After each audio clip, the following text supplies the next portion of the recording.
The best way to achieve anything in life, be it losing weight, building successful business, worrying less, and spending more, having a specific kind of family, etc., is by having actionable goals. For most of my life, this is what I believed in. This is what we are taught, and that is how I approached everything. And it's not just me, but it's you too. I set goals for everything. If I wanted to get in shape, I would set a certain amount of weight as my goal to be achieved. I set goals for the marks I wanted to get in school and things like that. I achieved a few but failed at a lot of them. After a lot of rumination about my success and failure ratio, I realized that my results had very little to do with my goals and more to do with the system I followed. You know, my dad was very fond of photography. I and my sisters have so many pics, so many photo albums of our childhood. We have a huge trunk full of photo albums. My dad had this Yashica camera. Most of you would remember this camera.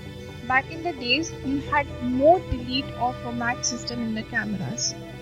Your angle and lighting had to be very precise. You had this one Kodak reel and you could click only certain number of pics per reel. Reel was expensive and so was getting pictures printed. So shots were generally precise and well thought of. Not necessarily artistic though. So my dad's love and interest for photography rubbed some effects on me and I too fell for it. I must have been somewhere between 11 or 14 years of age when I told my dad I wanted to click a pic. He gave me a general idea about how to click and handed me the camera. I clicked a picture of him and my mom in front of some rose bush or something like that. Picture obviously came out very average, but I was very proud of it for it was my first click. And this fact that I could freeze a moment forever became very fascinating to me. My love for photography grew with time, and being a photographer became one of my goals. But there was a problem. Over the years, my photography remained same, that is very average. Every pic I took, I was happy with it, even though it was average or below average. I thought the problem is not with me, but with our old fashioned camera. So I told my dad that in order to become a good photographer, I needed a new camera. We needed an upgrade. He said he'll think about it because good cameras are expensive. And he also told me that I should work on my framing and camera angles and learn more about the camera that I already have. I totally ignored my dad's advice.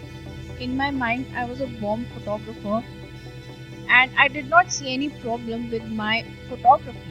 My goal was to become a great photographer, and for me, the only way to reach my goal was by getting better and expensive camera and other equipments. And a year later, we got a floppy disk camera, and I was like, yes, now I will become an amazing photographer. So I clicked some pics and showed them to my dad. He was obviously not impressed, and his reaction was, they're okay. I mean, still same. Look at your framing, you can work on it. I was a bit disappointed because now I had a new camera, but still my pictures were same. And I could not understand why. At that point in my life, I was failing miserably at one thing I so desperately wanted to be a good photographer. For me, this failure was because I did not own a good camera. Getting a good camera and becoming a good photographer were directly proportional for me. I almost gave up photography because no one was buying me a fancy camera and I could not afford one myself. Why I'm telling you about my failure when my topic is system versus goal, and what is this system in first place? Well, years later something happened. That's when I first learned about system. I met an actual photographer. By then I was owning a basic version SLR camera which was good enough for me. It still is. This camera was gifted to my sisters by my dad, but I used it most of the time.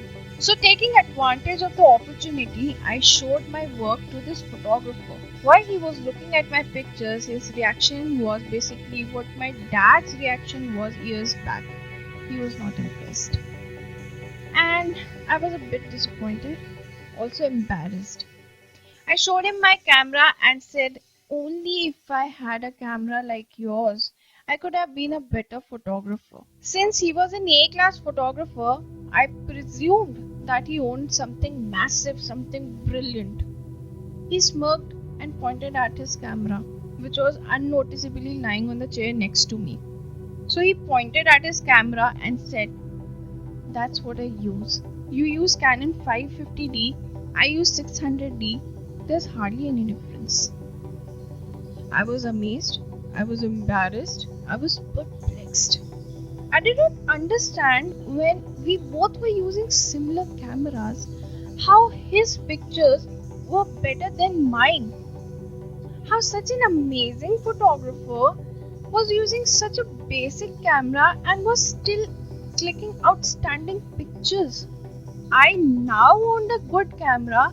Then what was stopping me from becoming a good photographer? What was stopping me from achieving my goal? The myth that I needed a good camera to become a good photographer, if not great, was busted by this man. I gave a sheepish grin to him. He knew I was embarrassed and also understood my problem. He said, Kid, problem is all these years you were so badly stuck to a goal or a thought of it that you forgot the system.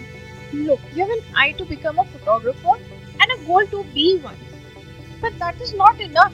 If you had practiced more photography, if you had in-depth knowledge of the gears that you are using, you would have achieved goal of becoming a good photographer way back.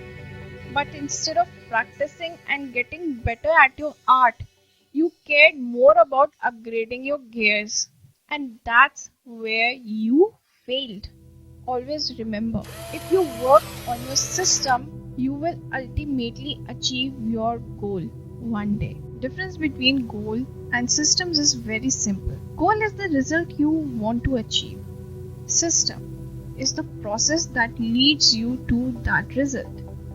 Say, you're a cricket coach.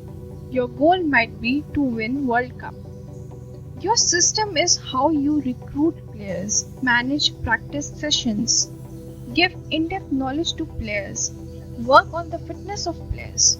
If you're an entrepreneur, your goal might be to build $1 million business.